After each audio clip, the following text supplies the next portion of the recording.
I remember the moment the silence broke. For 3,000 years the system had been dead. Not merely abandoned. Not merely forgotten. Dead. Its star burned with the dim, patient indifference of an ancient sun. The planets circled in perfect, mechanical obedience. Asteroid belts drifted like the bones of shattered worlds. There were no Vox transmissions, no void traffic, no Imperial presence. The Astronomicon barely brushed its edges. It was a place the Imperium had ceased to remember. And yet something remained. The Necrons were the first to discover it. We did not know this at the time. We would only understand later, when the corpses of their machines drifted through the void like broken statues of forgotten kings. But on that day the signal appeared. I was stationed aboard the custodian cruiser Radiant Judgment, one of the silent wardens that patrol the outer reaches of the Sol Segmentum. Our duty was simple in description, but infinite in burden. We watch, we observe, we judge threats before they reach the throne. That is our purpose. The signal arrived as a ghost in the augur arrays. Weak, ancient, impossible. At first the machine spirits rejected it outright, categorizing it as interference from solar radiation. But the signal returned again, and again, each repetition stronger than the last. A code, an imperial code, older than most sectors of the Imperium itself. The tech priests struggled to decipher it, their mechadendrites twitching like nervous insects as the datascapes unfolded before them. When the translation finally completed, the chamber fell silent. Even the engines seemed to quiet. It was a beacon, not a distress call, not a warning, a declaration. Fortress Invicta still stands. Those 4 words carried the weight of 10,000 years. Fortress Invicta. The name existed only in the deepest archives of the Imperium, buried beneath layers of forgotten history and redacted campaigns. It had been constructed during the earliest years of the Great Crusade, before the Imperium had even learned the true scale of the galaxy, before Horus, before the heresy, a fortress built by the Emperor's command, an Astartes bastion designed to guard a strategic warp corridor that no longer existed. History recorded that the fortress had been destroyed during the Age of Apostasy, but history lies, often unintentionally, sometimes deliberately. The signal suggested something far stranger. The fortress still lived, automated, enduring, waiting, and something had disturbed it. The astropath choir reported disturbances in the warp surrounding the system, cold ripples that did not resemble demonic movement, warp currents recoiling from something unnatural, something silent, something ancient. I knew what that meant. Necrons. Few threats in the galaxy create that particular kind of void in the immaterium. Their presence is not merely alien to the warp. It is an absence, a wound where the warp refuses to exist. And if Necrons had entered that forgotten system, then they had found something worth waking for. Our orders were immediate. Observe. Do not engage. Transmit data to Terra. We translated into the system 2 hours later. The star glowed dull red against the blackness of the void, its light weak and tired. 7 planets circled it in slow procession. Most were barren rocks, but the fourth planet burned with activity. At first the augurs registered only debris, thousands of drifting fragments of metal. Then the machine spirits refined their scans. The debris was not random. It was wreckage, Necron wreckage. Shattered crescent-shaped hulls floated in the void. Broken pylons tumbled slowly through space. Metallic bodies drifted like lifeless marionettes, their green energy extinguished forever. Dozens, perhaps hundreds. Something had annihilated them, and at the center of the destruction stood the fortress. Even from orbit it was immense, a mountain of adamantium rising from the planet's equatorial plateau. Kilometer-high bastions clawed into the sky. Orbital defense rings surrounded the world like iron halos. Most of them were damaged. Many were destroyed, but enough remained active to slaughter an invading fleet. Automated macrobatteries tracked targets across the void with cold mechanical precision. Lance arrays burned holes through Necron ships attempting to escape. Defense satellites fired in perfect coordination, guided by machine logic that had been executing the same command for 10,000 years. Guard the fortress. Destroy intruders. Endure. The Necrons had come in force, and the fortress had slaughtered them. But the battle was not over, because the Necrons do not retreat easily. As our ship drifted beyond the edge of the system, new contacts appeared on the auger screens. Hundreds, then thousands. Green lightning erupted in the darkness as a Necron fleet translated into real space. A dynasty had awakened, and they had returned with an army. Their ships formed silent geometric formations, cold and precise. At their center drifted a vessel larger than any we had yet seen. A tomb ship, ancient, terrible. A king had arrived to claim the fortress. The defense network reacted instantly. Orbital platforms rotated into firing position. Lance batteries ignited like newborn stars. And the war for a forgotten relic of the Great Crusade began. But even then, something about the fortress disturbed me. The automated guns were firing. The defense systems were active. The machine spirits were awake. Yet the interior of the fortress remained silent. Too silent. A fortress that old should contain relics, servitors, defense constructs, dormant warriors. But the auger scans revealed almost nothing. Only one signal repeated from the fortress core. A single phrase broadcast endlessly across the void. The same message that had awakened us. Fortress Invicta still stands. And beneath it, a second signal. Buried deeper in the data stream. A signal that had not changed in 10,000 years. A signal that chilled even my custodian blood. A gene-lock authentication code. Space Marine. Active. Waiting. The Necrons did not rush. That is the first mistake lesser species make when they attempt to understand them. Orcs rush. Humans panic. Even Astartes, for all their discipline, move with urgency once battle is joined. But the Necrons advance with the patience of geology. They have eternity. And so the tomb ship did not immediately unleash its full might upon the fortress. Instead it watched. For hours the vast crescent vessel hung above the planet like a second moon, its surface etched with ancient glyphs that predated human civilization by millions of years. Green energy pulsed across its hull in slow, rhythmic waves, as though the ship itself possessed a heartbeat. Within its depths, a mind older than most stars in the Imperium studied the fortress. A Necron overlord. A king of a dynasty whose name had once ruled systems before Terra itself had oceans. We would later learn his designation through intercepted transmissions. Overlord Cetek the Eternal. His consciousness spread across the fleet like cold mist. Every sensor array, every scanning pylon, every silent drone became an extension of his will. The Necrons studied the fortress with clinical precision. They mapped the orbital defenses. They cataloged the weapon emplacements. They analyzed the firing patterns of the automated batteries. And slowly, they began to understand what had destroyed their first expedition. The fortress had not simply defended itself. It had adapted. Every Necron vessel that had entered firing range had been destroyed with terrifying efficiency. Lance batteries adjusted their trajectories in real time, predicting evasive maneuvers before they occurred. Macro cannons fired in patterns that herded enemy ships directly into overlapping kill zones. Even Necron teleportation assaults had failed. Each attempt to phase warriors into the fortress interior had been met with catastrophic countermeasures. Localized gravity distortions, teleport jammers, and something far worse. Entire boarding cohorts had simply vanished. No signal, no wreckage, no survivors. Cetek did not feel frustration. Necrons no longer possessed such weaknesses. But his ancient intellect recognized a challenge. The fortress represented a relic of the earliest Imperium, an artifact from the era when the Emperor himself walked among men.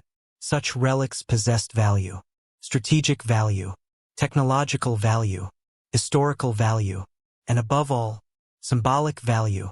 To conquer such a fortress would be to erase another monument to humanity's brief and arrogant dominion. Cetek would not abandon the attempt. The tomb ship shifted slightly in orbit. and the second phase of the assault began. Thousands of small craft detached from the Necron fleet. Night-size, sleek crescent-shaped transports that sliced through the void like blades of black glass. But these vessels did not approach the fortress directly. Instead, they descended toward the planet's surface several hundred kilometers away from the fortress perimeter. CTEC had already calculated the weakness. The orbital defenses were designed to destroy fleets, not infiltrators, and so the Necrons landed. From orbit, we watched the first wave descend into the barren wastelands that surrounded Fortress Invicta. The planet itself was lifeless, a desert world stripped bare long ago by forgotten wars. Its atmosphere was thin and cold, carrying only dust across endless plains of cracked stone. The fortress dominated the horizon like a mountain range of metal. Kilometers of walls, titanic bastions, artillery towers that pierced the clouds. Even after 10,000 years of neglect, it remained one of the most formidable structures I had ever witnessed. The night scythes landed in perfect geometric formations. Their ramps opened silently, and the Necron warriors emerged. Rank upon rank of skeletal machines stepped onto the ancient soil. Their eyes glowed with cold emerald light. Gauss flares hummed softly in their hands. They advanced without hesitation toward the fortress. At first, nothing happened. The fortress remained silent. No artillery fire. No orbital bombardment. For nearly 30 minutes, the Necron phalanxes advanced across the desert plains unopposed. Then the ground exploded. Minefields, not simple explosives, but relic weapons from the Great Crusade.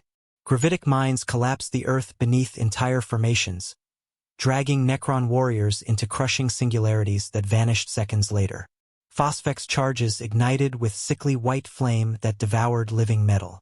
Even when Necron bodies began to reassemble themselves, the fires continued to burn. Relentless, hungry, CTEC adjusted his tactics instantly. Scarabs surged forward, billions of tiny metallic constructs swarming across the battlefield like a living tide. They consumed the mines with mechanical efficiency, dismantling ancient weaponry that had waited 10,000 years for this moment. The Necron advance continued, closer, closer, until they reached the outer perimeter of the fortress. That was when the walls awakened. Defense turrets rose from hidden compartments along the bastions. Heavy bolters opened fire with thunderous fury, their explosive shells tearing through Necron bodies in clouds of molten metal. Missile batteries ignited overhead. Whirlwind launchers screamed as their payloads descended into the advancing ranks. For the first time, the Necron phalanxes slowed. But they did not retreat. They adapted. Immortals moved forward with heavier Gauss weapons, slicing through the fortress turrets with beams of emerald energy that reduced adamantium to glowing slag. Destroyers hovered above the battlefield, unleashing storms of particle fire. The outer defenses began to fall. Kilometer by kilometer, the Necrons advanced toward the fortress gates. And still the interior remained silent. No space marines emerged. No defenders manned the walls. Only automated guns fought the invaders. But the gene-lock signal inside the fortress continued broadcasting. Active. Waiting. The gates of Fortress Invicta stood nearly 400 meters tall. Adamantium slabs thick enough to withstand orbital bombardment. Sealed for 10 millennia, the Necrons surrounded them. Heavy constructs advanced through the ranks. Massive siege engines of living metal whose limbs crackled with destructive energy.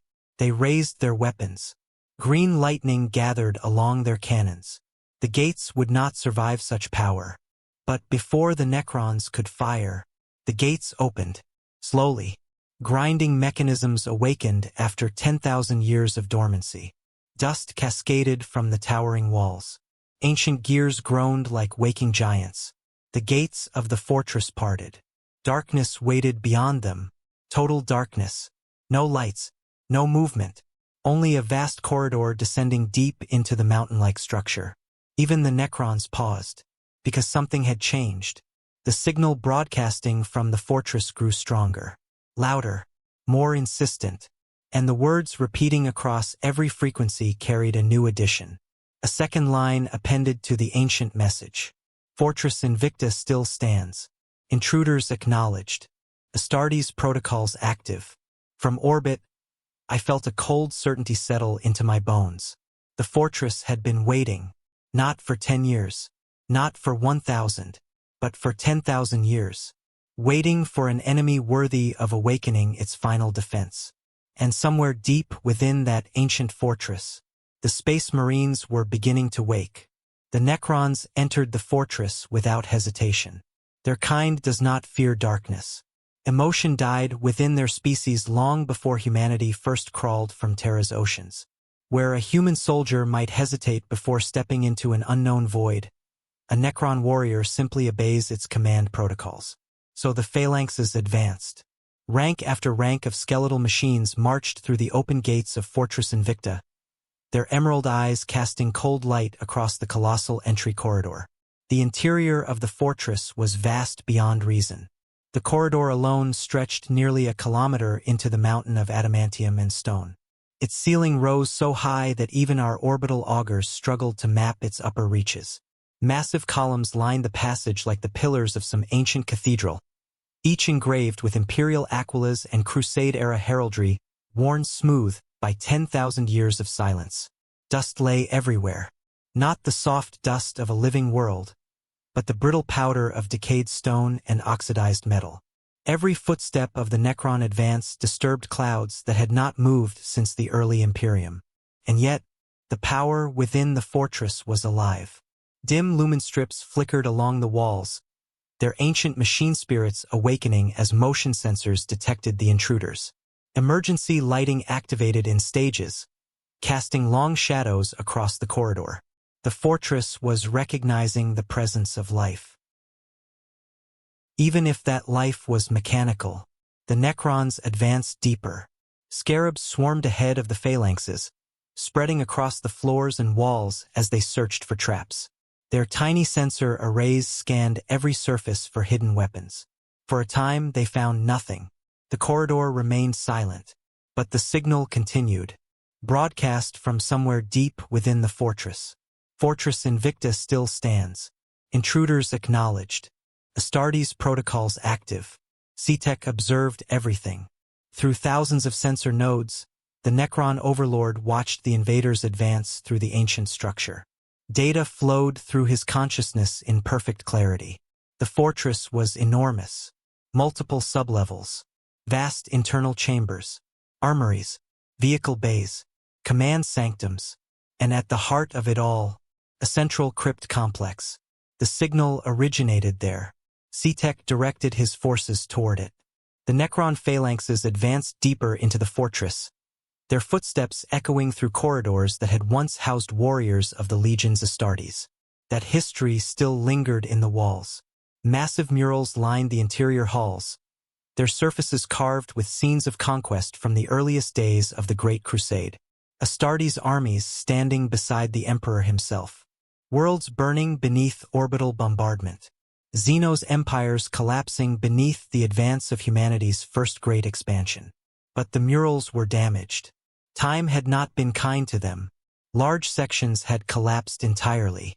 Others had been scarred by ancient weapon impacts, evidence of a battle long forgotten, perhaps the battle that had sealed the fortress. The Necrons marched past these relics of human arrogance without interest. Their goal lay deeper. Soon they reached the first internal gate. A blast door of monumental scale blocked the corridor ahead. Its surface bore the sigils of an Astartes legion long vanished from modern records. Scarabs swarmed across the door, analyzing its structure. The mechanism was still functional, but sealed, locked by gene authentication protocols. The Necrons had no gene codes, but they did not require them. Immortals stepped forward. Their Gauss weapons fired. Green energy crawled across the door's surface, stripping atoms from the adamantium layer by layer. The ancient metal began to dissolve under the relentless assault. Slowly, methodically, piece by piece the door disintegrated. Then, the fortress responded. The lumen strips along the corridor suddenly burned brighter. Emergency klaxons howled through the structure. And the message changed again. Threat level escalating. Astartes' activation sequence initiated. Even the Necrons paused. Deep within the fortress, systems that had remained dormant for 10,000 years began to awaken. Power surged through ancient generators. Cryogenic vaults unlocked. Gene-lock systems verified their charges. And the warriors of the Imperium began to stir. The Necrons finished breaching the blast door. The metal slab collapsed inward with a thunderous crash, revealing a vast chamber beyond. It was a hall of stasis crypts. Thousands of them. Row after row of armored sarcophagi filled the chamber, each one the size of a tank. Frost clung to their surfaces as their systems struggled back to life after millennia of dormancy. Inside each sarcophagus rested a space marine, ancient warriors of the Great Crusade. Their armor was unlike that of modern Astartes. Heavy Mark II Crusade plate covered their bodies, its surface etched with symbols of campaigns fought when the Imperium was still young. Most of the sarcophagi remained sealed, but not all. Several had already begun to open. Hydraulic locks released with violent hisses. Frozen vapor spilled across the chamber floor. Inside the sarcophagi, the giants of humanity slowly awoke. At first their movements were weak, stiff. The bodies of even a space marine do not easily endure 10,000 years of suspended animation. But gene-enhanced organs began to reactivate. Secondary hearts restarted. Laraman cells flooded through ancient veins. Neural interfaces reconnected to their armor. And the warriors opened their eyes. Amber lenses ignited within their helmets. The first Astartes stepped from his sarcophagus. He was enormous even by Space Marine standards. His armor bore the scars of battles fought before the Imperium had fully conquered the galaxy. A massive power sword hung at his side, its blade older than entire Imperial sectors. For several seconds he simply stood there, silent, processing the flood of information returning to his mind. 10,000 years had passed. The Imperium he once served no longer existed, but his orders remained unchanged. Guard the fortress. Destroy intruders. Endure. The Space Marine looked up and saw the Necrons. For a moment neither side moved. Two ancient empires staring at each other across the crypt hall. Then the Astartes drew his sword. Its power field ignited with a violent crack of blue lightning. Behind him more sarcophagi opened. More warriors stepped from their ancient coffins. Veterans of the Emperor's earliest wars. Each one a relic of an Imperium that had long since become myth. The Necrons raised their weapons. The Space Marines advanced. And the war inside Fortress Invicta truly began. From orbit we watched the first engagement unfold through fragmented sensor data. Bolt-gun fire erupted within the crypt halls. Explosions shook the ancient fortress. Green Gauss beams carved through adamantium pillars. And still more sarcophagi opened. Dozens. Then hundreds. The fortress had not been empty. It had been sleeping. And now the warriors of the Great Crusade had awakened to face an enemy older than humanity itself. But even then, even as the first battles raged within the fortress, the deepest vault beneath Fortress Invicta remained sealed. And within that vault, something far older than the Space Marines waited in silence. Something the fortress had been built to guard. The first Necron died before it understood the battle had begun. The ancient Space Marine moved with shocking speed for a warrior who had slept for 10,000 years. One moment he stood beside the open sarcophagus, Frost still clinging to the plates of his Mark II Crusade armor. The next moment he was among the Necron ranks. His power sword carved a blinding arc of blue lightning through the dim crypt chamber. The blade struck the nearest Necron warrior at the shoulder joint, cleaving its metal body in half with brutal precision. Living metal collapsed into sparking fragments. The Necron fell, and the crypt hall erupted into war. Gauss fire answered instantly. Emerald beams slashed across the chamber, striking the ancient Astartes in waves of searing energy. One beam tore into the Marine's chest plate, stripping layers of ceramite atom by atom. But the warrior did not fall.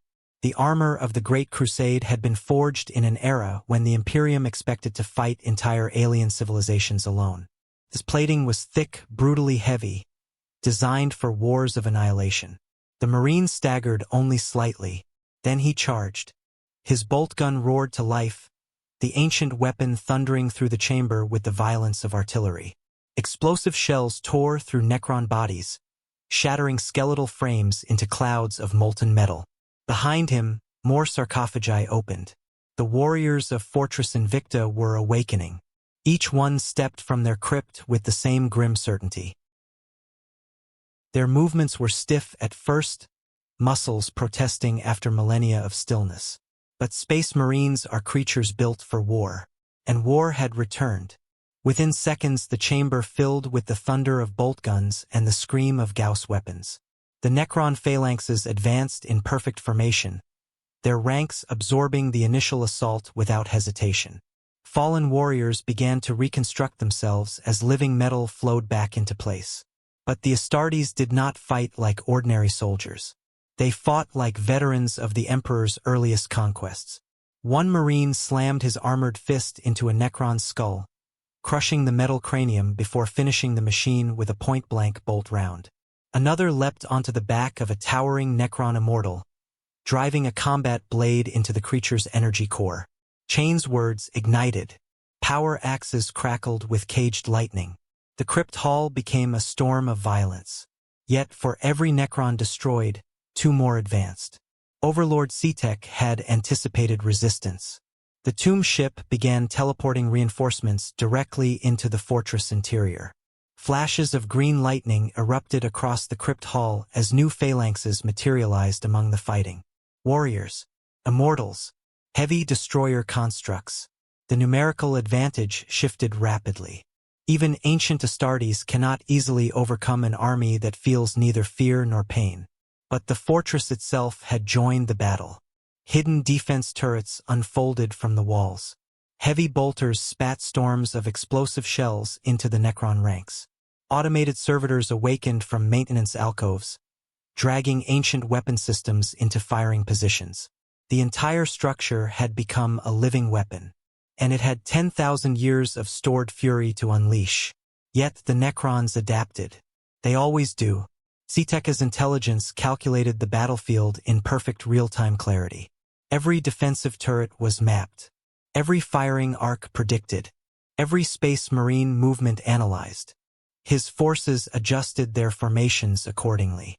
Destroyers took to the air within the massive crypt chamber, hovering above the melee as they unleashed sustained beams of Gauss energy. One by one, the automated turrets fell silent. Scarabs swarmed across the chamber floor like a metallic tide, devouring weapon systems and dismantling ancient machines that had endured since the dawn of the Imperium. The advantage slowly shifted toward the Necrons, and still more Space Marines awakened. By now, nearly 200 Astartes had emerged from their sarcophagi. Their armor was mismatched and ancient, relic suits patched together from the earliest patterns of power armor. Some bore the heraldry of legions that had long since vanished from history. Others wore markings unfamiliar even to the deepest imperial archives. But all of them shared the same purpose: guard the fortress, destroy intruders, endure. Their commander finally emerged from the central sarcophagus at the heart of the chamber. He was larger than the others. His armor was not Mark II, but a unique variant of early Crusade plate reinforced with thick adamantium ridges. A massive cloak of faded crimson hung from his shoulders, its fabric brittle with age. In his hand he carried a relic power spear, an officer's weapon. His helm activated slowly, amber optics flaring to life. He surveyed the battlefield. In seconds he understood everything. The Necrons, the awakened fortress, the 10,000 years that had passed while he slept. A lesser warrior might have faltered. But this was an Astartes of the Great Crusade. He raised his spear.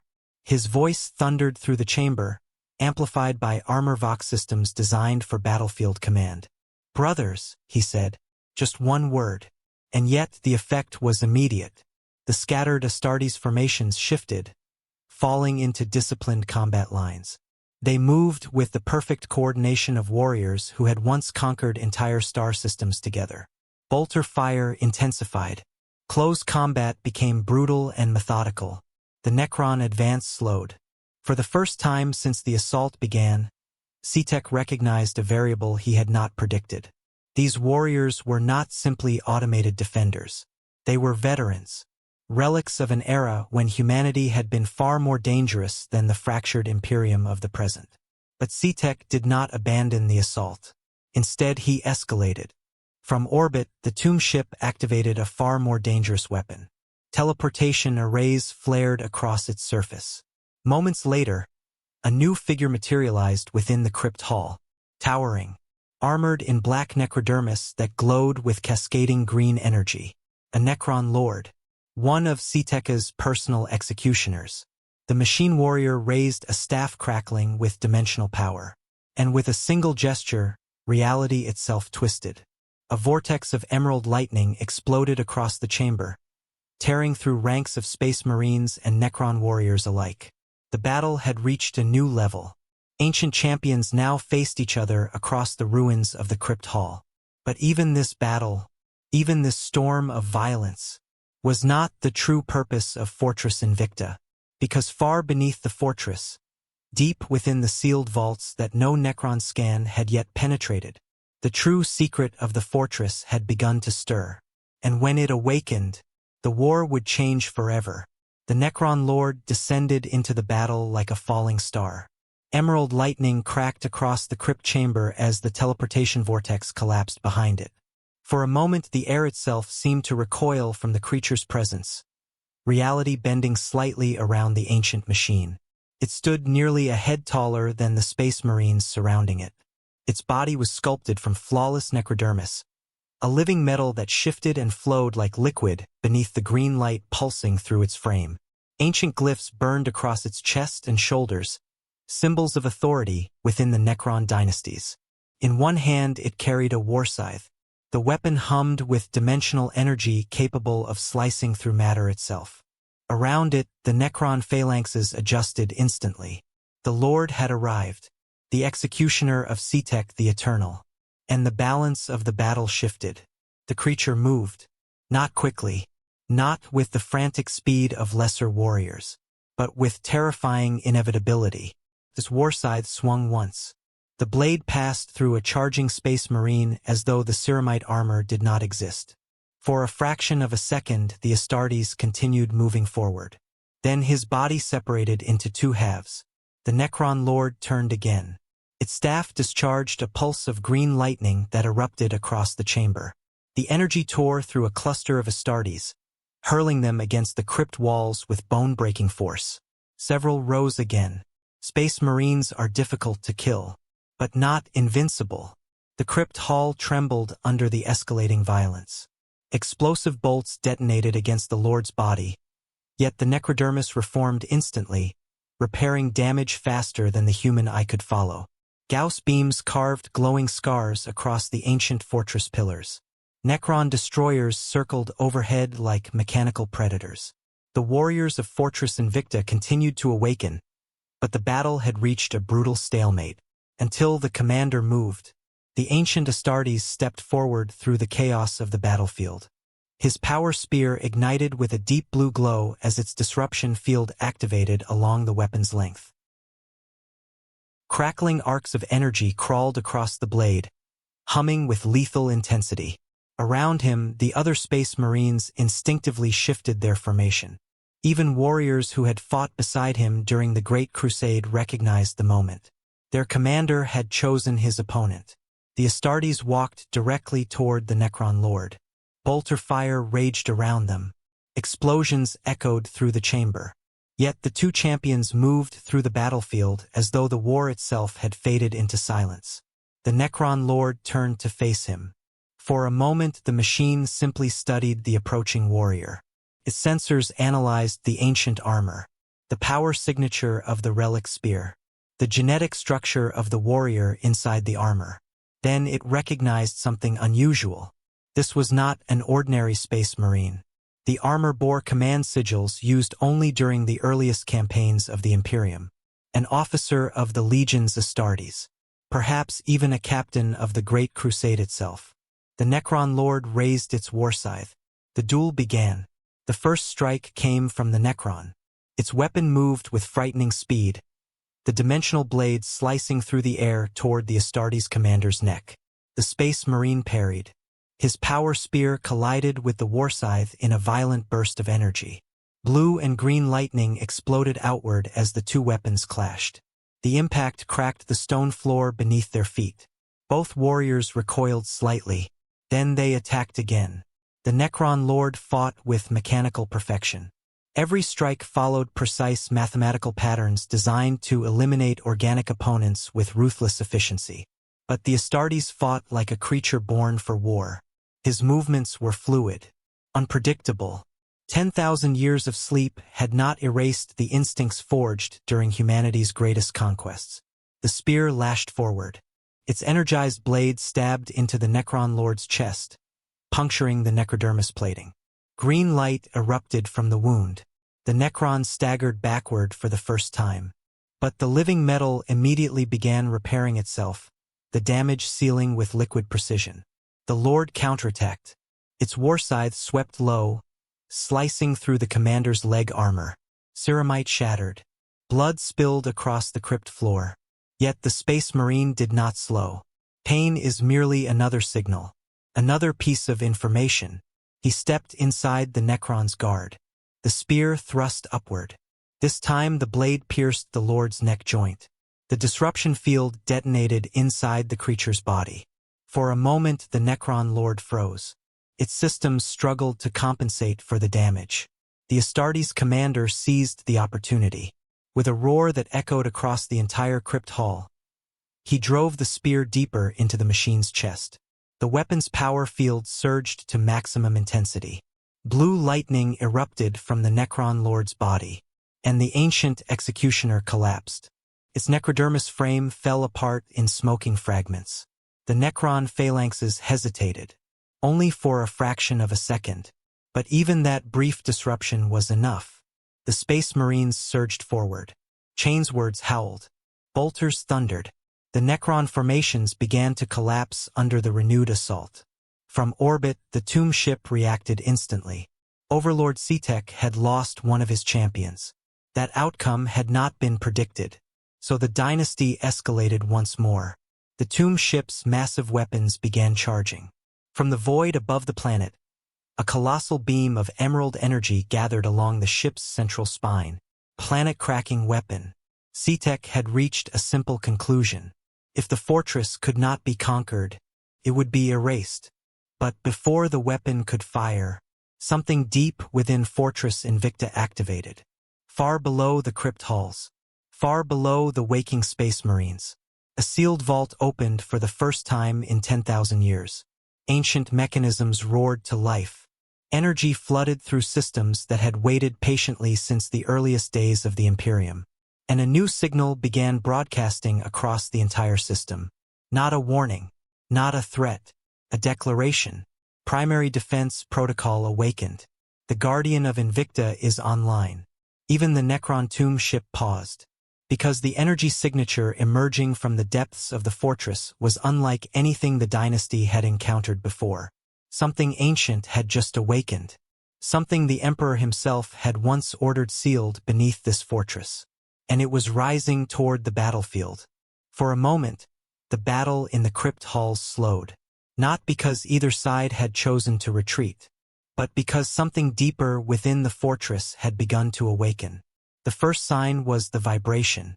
It started as a faint tremor beneath the stone floor, subtle enough that the Necron warriors ignored it entirely. But the Space Marines felt it instantly. Astartes' armor is designed to read the battlefield through countless sensor nodes. Pressure fluctuations, magnetic distortions, structural vibrations. The fortress itself was moving. Ancient machinery groaned far below the crypt complex. Massive gears that had not turned since the earliest centuries of the Imperium began grinding against one another once more. Dust cascaded from the ceiling. Fragments of cracked stone fell between the battling warriors. Then the signal spread. Every machine spirit inside Fortress Invicta suddenly awakened with renewed purpose. Corridor lights blazed to full intensity. Defense turrets rotated toward new firing vectors. Vox transmitters erupted with a single repeating message. Primary defense protocol awakened. The Guardian of Invicta is online.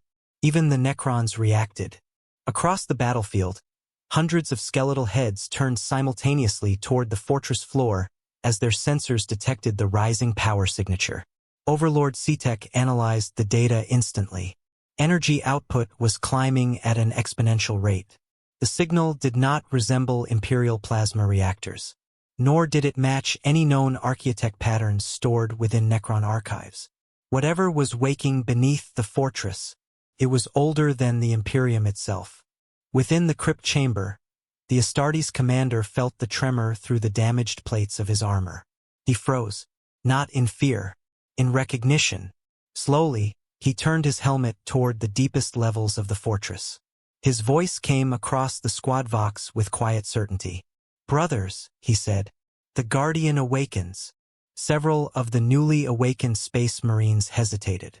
Even these veterans of the Great Crusade had not expected this, because the Guardian had been a last resort, a weapon so dangerous that the Emperor himself had ordered it sealed beneath the fortress. A weapon never meant to awaken unless the Imperium faced annihilation. And now it was rising. The Necrons did not wait. CTech had already determined that the fortress contained an unknown asset. Unknown variables are unacceptable in warfare. The dynasty escalated immediately. More teleportation flashes erupted across the crypt chamber. Elite Necron constructs materialized among the ranks of the warriors. Lichguard, towering machine guardians armed with massive dispersion shields and hyperphase blades. Their purpose was simple: eliminate the Astartes commander, seize control of the battlefield. The Lichguard advanced with unstoppable precision.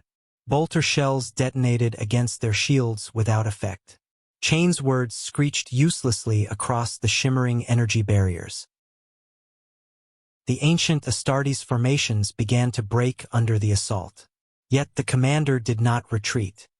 He planted the butt of his power spear against the floor and watched the approaching Necron elites. His voice carried across the chamber again. "Hold the line." The words were simple, but they carried the authority of 10,000 battles. The Space Marines obeyed instantly. They formed a defensive perimeter around the crypt chamber's central control altar, an ancient console connected directly to the deeper levels of the fortress. Because they understood something the Necrons did not. The Guardian was not merely awakening. It was ascending. The fortress floor split open. At first it was only a narrow fracture running through the center of the crypt hall. Then the stone plates began to separate. Massive slabs of reinforced adamantium retracted into hidden compartments as the chamber floor unfolded like the petals of a mechanical flower. A shaft descended into darkness. Endless darkness. Cold air surged upward from the abyss. Air that had not touched the surface of the planet in 10,000 years. The Necrons opened fire instantly. Gauss beams raked the descending shaft, attempting to destroy whatever mechanism was rising from the depths. But the energy simply vanished into the darkness below. Then the light appeared, a single golden glow emerging from the abyss. Slowly, something rose. At first only a massive armored shape became visible within the shaft. Then more details emerged. A colossal humanoid form, 20 meters tall, encased in golden armor far older than any modern Imperial design. Its surface was etched with symbols of the earliest Imperium, sigils used when the Emperor still walked beside his armies during the Great Crusade. This was not a machine of the Adeptus Mechanicus. This was something far rarer. A relic from the Emperor's personal workshops. The giant stepped onto the crypt hall floor. The impact cracked the stone beneath its feet. It stood silently for several seconds, towering above the battlefield as its systems completed their awakening sequence. Then its eyes ignited. Two brilliant beams of golden light erupted from the machine's helm. The Guardian of Invicta had awakened. The Necrons attacked immediately. Gauss fire flooded the chamber, striking the giant construct from every direction. For several seconds the Guardian simply endured the storm. Green energy tore across its golden armor, stripping layers of ancient plating. But the construct did not fall. Instead it moved. One enormous hand raised a weapon the size of a tank cannon. An archaeotech energy projector. The weapon fired. A beam of incandescent white light exploded across the chamber, vaporizing an entire formation of Necron warriors in an instant. Not destroyed, erased. Their bodies disintegrated at the atomic level. The Guardian turned. The second weapon activated. A massive blade unfolded from its arm, a relic power weapon crackling with sun-bright energy. The construct stepped forward into the Necron ranks, and the slaughter began. Each swing of the blade cut through dozens of machine bodies. Each blast from its energy cannon obliterated entire formations. Even the Lich Guard staggered under its assault. The Guardian had been built for one purpose: to defend Fortress Invicta against enemies beyond the capability of ordinary Astartes. And the Necrons had finally triggered its awakening. From orbit, Overlord Cetek studied the battlefield in perfect silence. The dynasty had encountered many weapons across the long history of the galaxy. But this construct bore the unmistakable signature of a mind the Necrons remembered very well: the Emperor of Mankind. The tomb ship's planet-cracking weapon continued charging, because Cetek had reached the only logical conclusion: the fortress could not be allowed to survive, even if destroying it meant annihilating every Necron warrior currently fighting inside its walls. But before the weapon could fire, the Guardian turned its blazing gaze toward the sky, and raised its cannon toward the tomb ship in orbit. When the Guardian raised its weapon toward the sky, even the Necrons hesitated. For the first time since the dynasty had arrived in the system, a machine built by humanity had forced the ancient empire to pause. The Guardian of Invicta stood in the center of the shattered crypt hall like a statue of living gold. Its massive frame was scarred by Gauss fire and cracked by the impacts of Necron weaponry, yet the ancient construct remained fully operational. Its eyes burned like twin suns in the dim chamber. The enormous cannon mounted along its right arm rotated upward with a deep mechanical roar. Targeting systems older than most civilizations in the galaxy began calculating firing solutions. Above the planet, the Necron tomb ship hung in silent orbit, a vessel the size of a continent. Its crescent-shaped hull stretched across kilometers of void, studded with pylons and weapon arrays that had destroyed entire civilizations before humanity had even discovered faster-than-light travel. The tomb ship's planet-killer weapon continued charging, a beam capable of cracking the crust of worlds. Overlord Cetek watched the Guardian through thousands of sensor arrays. The construct had done something unexpected. It had targeted orbit. Most planetary defense systems were never designed to threaten ships at such altitude. Yet the energy signature building within the Guardian's cannon suggested something very different. The weapon fired. The beam erupted from the fortress like a spear of newborn sunlight. Blinding white energy blasted upward through the planet's atmosphere with terrifying velocity. The beam punched through the cloud layer and struck the tomb ship's hull seconds later. The impact detonated across the Necron vessel in a storm of incandescent light. Even from our distant observation point, the explosion was staggering. Entire sections of the tomb ship's outer armor vaporized instantly. Fragments of necrodermis plating the size of starships spun away into the void. Green energy shields flared violently as the dynasty attempted to contain the damage. The Guardian fired again. A second beam lanced through the atmosphere. Another section of the tomb ship erupted into blazing destruction. The ancient Necron vessel had been designed to survive planetary bombardment. Yet the weapon rising from Fortress Invicta had clearly been designed to challenge even such monstrosities. Within the crypt hall, the Necron forces responded instantly. If the Guardian was allowed to continue firing, the tomb ship itself could eventually be destroyed. And the Necrons would not allow such an outcome. Every remaining warrior in the fortress turned toward the construct. Thousands of Gauss weapons opened fire simultaneously. Green lightning flooded the chamber. The Guardian staggered as the concentrated barrage struck its armor. Living metal beams tore across its golden plating, stripping entire layers of ancient alloy away. But the construct did not fall. Instead it advanced. Each step shook the entire fortress. Its massive blade carved sweeping arcs through the Necron formations, scattering shattered machine bodies across the crypt floor. Space Marines fought beside it now.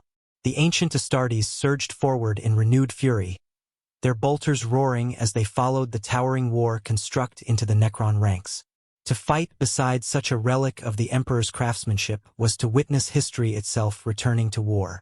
Yet the Necrons adapted. From orbit, CTech unleashed a new force. Teleportation storms erupted across the crypt chamber. But this time the figures that materialized were far more dangerous than ordinary warriors. Triarch Praetorians, elite enforcers of the ancient Necron Empire. Their armor gleamed with cold silver light as they descended into the battlefield on anti-gravitic wings. Each carried a void blade capable of slicing through power armor like parchment. Their orders were simple: destroy the Guardian. The Praetorians attacked in perfect coordination. They struck from every direction at once. Their void blades slashed into the construct's joints, targeting the delicate mechanisms beneath the thick armor plating. The Guardian roared, not with a human voice, but with the thunder of its internal reactors surging to maximum power. Its blade swept through the air in a blinding arc, cleaving 2 Praetorians in half. But more replaced them instantly. One void blade pierced deep into the construct's shoulder joint. Another stabbed into the weapon arm that had been firing at the tomb ship. The Guardian's cannon flickered. Energy output dropped. For the first time since its awakening, the construct faltered. Above the planet, the tomb ship's main weapon completed its charging cycle. Green lightning crawled across the vessel's massive spine. The planet killer was ready. Overlord CTech had waited long enough. If the fortress could not be captured, it would be annihilated. The weapon fired. A beam of emerald energy erupted from the tomb ship and plunged toward the planet's surface. The sky itself seemed to split apart as the colossal blast tore through the atmosphere. Its target was clear: Fortress Invicta. Inside the crypt hall, the Guardian looked upward. Its sensors tracked the incoming beam with absolute precision. It had less than 4 seconds to react. The ancient construct raised its cannon one final time. Power surged through the fortress generators. Energy flooded into the weapon beyond anything its systems had previously attempted to contain. The Guardian fired. A final beam of white gold light erupted from the fortress. The 2 blasts collided high above the planet. For a moment the sky became a miniature sun. White and green energies clashed in a blinding explosion that lit the entire system. Shockwaves tore across the upper atmosphere. Orbital debris scattered in every direction. Even the Necron fleet recoiled from the blast. When the light finally faded, both weapons had fallen silent. The tomb ship's main cannon had been destroyed. And within the fortress, the Guardian collapsed to one knee. Its armor burned and shattered. Its reactors flickered weakly. The construct had survived, but only barely, and the war was far from over, because the tomb ship was beginning to descend. From orbit, the wounded tomb ship began to move. At first the motion was almost imperceptible, a slow shift in its vast crescent silhouette against the darkness of space. But within minutes the scale of the maneuver became terrifyingly clear. The Necron vessel was descending. A tomb ship of that magnitude was never intended to enter planetary atmosphere. Its mass alone could destabilize tectonic plates. Its gravity distortions would tear apart lesser craft that drifted too close. Yet Overlord CTech had reached a conclusion that allowed no other solution. The fortress would fall, even if the dynasty had to crush it beneath the weight of its own warship. The tomb ship tilted slowly toward the planet. Its damaged hull still burned where the Guardian's weapon had struck it. Entire sections of armor were missing, exposing the labyrinthine machinery beneath. But the vessel remained operational, and it was coming down. From orbit we watched the atmospheric entry begin. The sky above Fortress Invicta ignited. Green fire cascaded across the heavens as the colossal Necron ship plunged into the planet's upper atmosphere. Shockwaves rippled across the desert plains surrounding the fortress as gravitational distortions tore through the clouds. Within minutes, the tomb ship dominated the sky. Its shadow stretched across hundreds of kilometers of barren landscape. The fortress had been built to face armies. But nothing in its ancient defensive schematics had anticipated an enemy warship attempting to land directly on top of it. Inside the crypt halls, the battle continued. The Guardian of Invicta remained kneeling at the center of the chamber. Its golden armor shattered and smoking from the catastrophic energy discharge it had unleashed against the tomb ship. The Praetorians pressed their assault. Void blades stabbed repeatedly into the construct's joints, attempting to sever the last functioning systems that kept the giant operational. The Guardian fought back with desperate fury. Its blade crushed one Praetorian against the crypt wall with bone-shattering force. Its massive fist closed around another and pulverized the machine warrior into fragments of twisted metal. But the construct was failing. Power levels continued dropping. The ancient reactor deep within its chest had burned itself nearly empty during the orbital clash. Could not sustain this battle much longer. The Space Marines understood this immediately. The Astartes commander stood beside the wounded construct, his damaged armor slick with blood and oil from shattered Necron bodies. His voice cut across the squad vox. "Form on me." The remaining Space Marines obeyed instantly. Roughly 100 warriors still stood within the crypt chamber. Veterans of the Great Crusade. Warriors who had once followed the Emperor across half the galaxy. They formed a defensive ring around the kneeling Guardian. Bolters rose. Chains words ignited. They would hold the line as long as possible. Above them, the fortress shook violently. The tomb ship had entered the lower atmosphere. Entire sections of the ancient structure trembled as the massive vessel's gravity fields disrupted the planet's crust. Cracks spread across the fortress walls. Dust poured from the ceilings of corridors that had endured for 10,000 years. The Necrons felt none of this. Emotion had long since abandoned them. But CTech recognized the importance of the moment. The dynasty had suffered losses far beyond expectation. Thousands of warriors destroyed. A Necron lord eliminated. Sections of the tomb ship heavily damaged. Yet the fortress still stood. That was unacceptable. So the Overlord made a decision that had not been necessary in millions of years. He would enter the battlefield personally.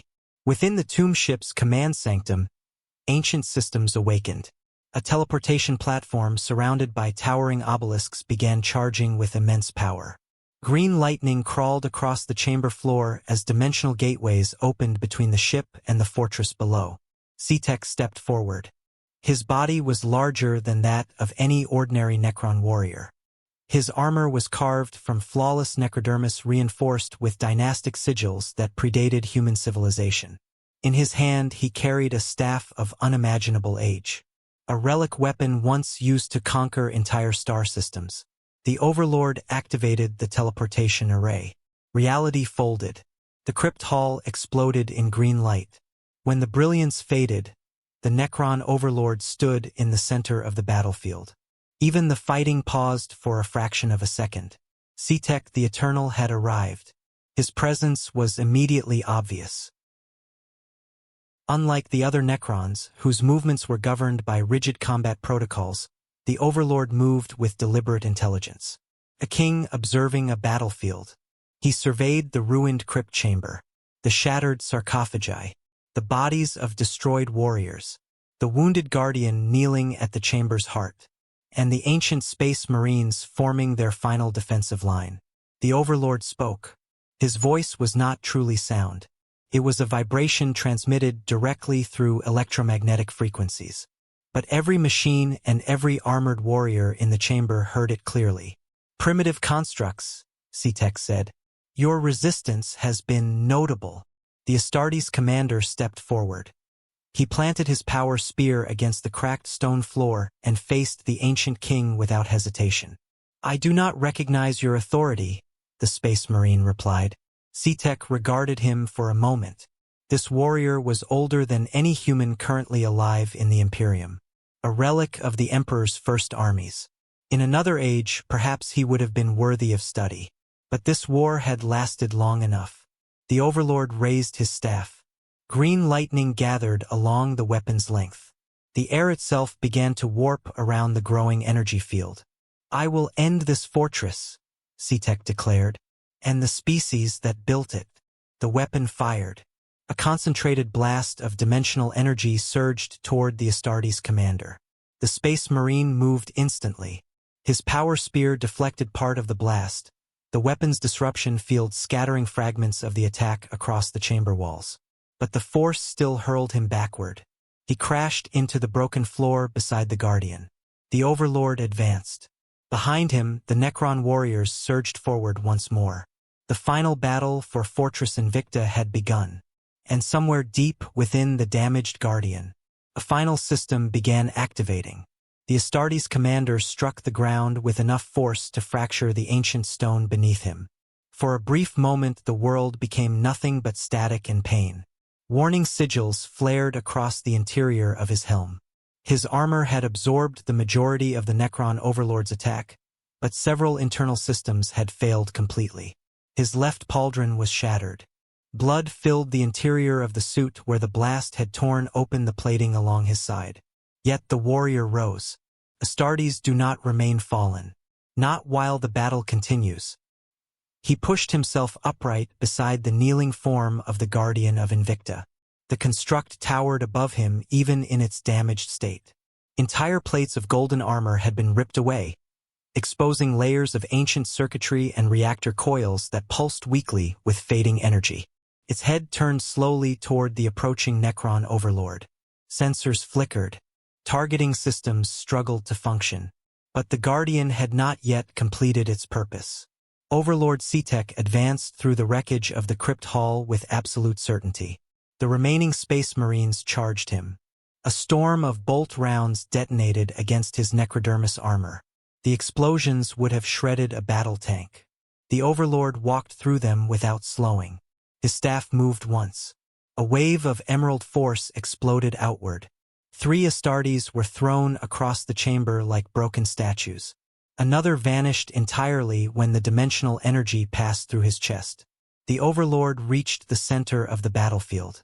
His gaze fixed upon the wounded Guardian. "Your weapon has failed," C-Tech declared. The machine giant did not answer. But deep within its armored chest, a final protocol activated. Ancient code older than the Imperium itself awakened within the Guardian's core systems. A command placed there by the Emperor of Mankind during the earliest days of the Great Crusade. A command that had never before been executed. Invicta Protocol Final Defense.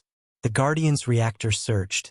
Energy flooded through systems that had long since exceeded their operational limits. Warning alarms screamed through the fortress machine network. Power levels climbed far beyond safe thresholds. The Space Marines felt the change instantly. The Astartes commander looked up at the towering construct beside him, and he understood. The Guardian was preparing to die. Not in defeat, in purpose. Its final weapon was not the cannon that had struck the tomb ship, nor the colossal blade that had shattered Necron ranks. Its final weapon was itself. The Guardian stood.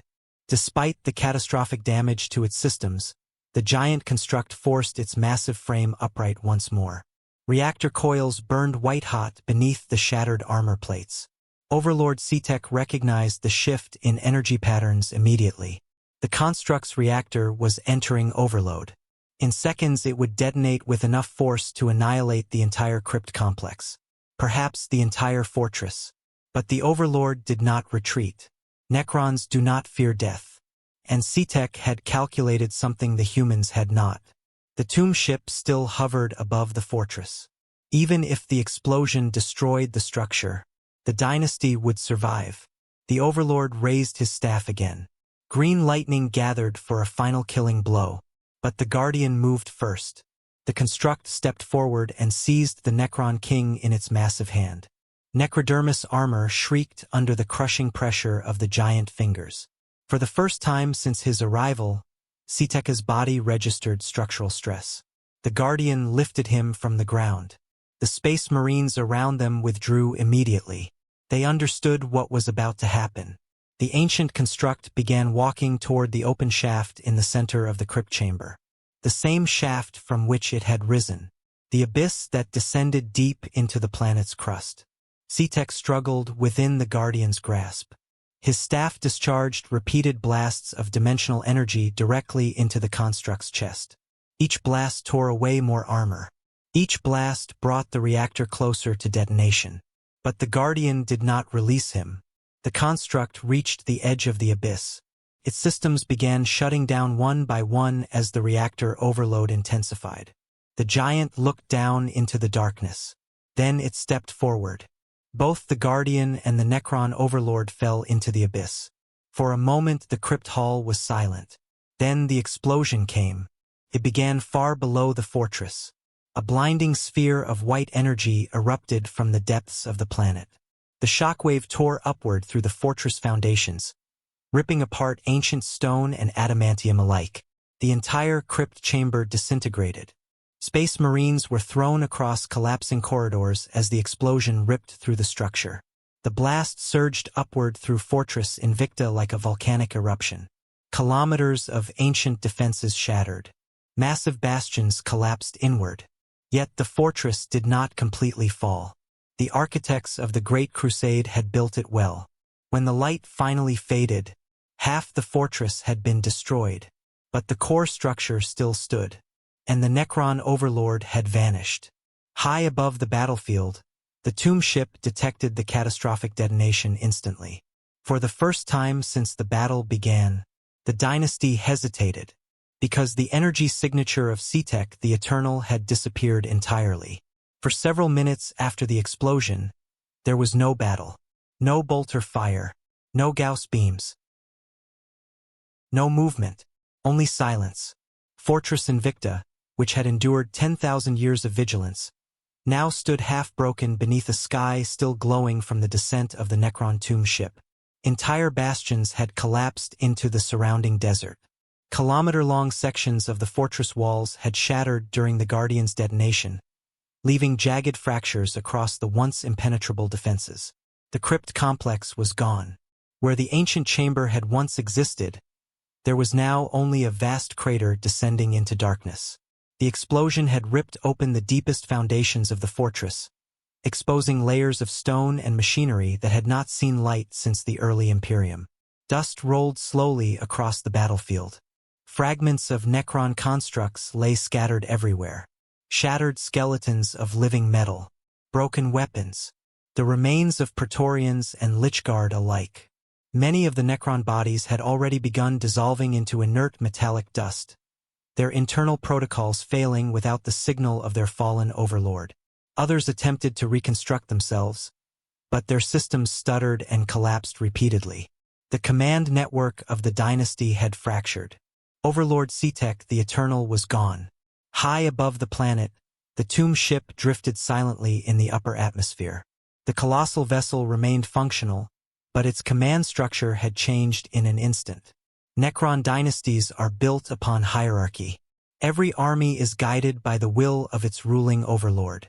Without that central intelligence, the remaining forces must rely on secondary command protocols, cold calculations, probability analysis, strategic preservation, and those calculations were now running. Within the ruined fortress, the surviving Space Marines slowly rose from the rubble. Roughly 60 warriors remained alive. Many were wounded. Several suits of ancient armor had been torn apart completely during the explosion. But the Astartes endure. The commander of Fortress Invicta emerged from beneath a collapsed archway near the edge of the crater. His armor was barely recognizable. Ceramite plates hung loose from shattered mounts. The crimson cloak that once marked his command rank had burned away entirely. But the power spear still remained in his hand. He walked slowly to the edge of the abyss where the Guardian had fallen. Nothing remained visible. Only darkness. The reactor detonation had collapsed most of the shaft, sealing the deeper layers of the fortress beneath kilometers of fused rock. The Guardian of Invicta had fulfilled its final purpose. The Astartes commander lowered his head slightly, not in grief, but in acknowledgement. Machines built by the Emperor himself were rare even during the Great Crusade, and the Guardian had fought as fiercely as any warrior. Behind him, the remaining Space Marines gathered along the broken battlements overlooking the desert. Their weapons remained ready, because the war might not yet be over. Above them, the tomb ship continued descending slowly through the planet's atmosphere. Its massive engines glowed like dying stars against the dark sky.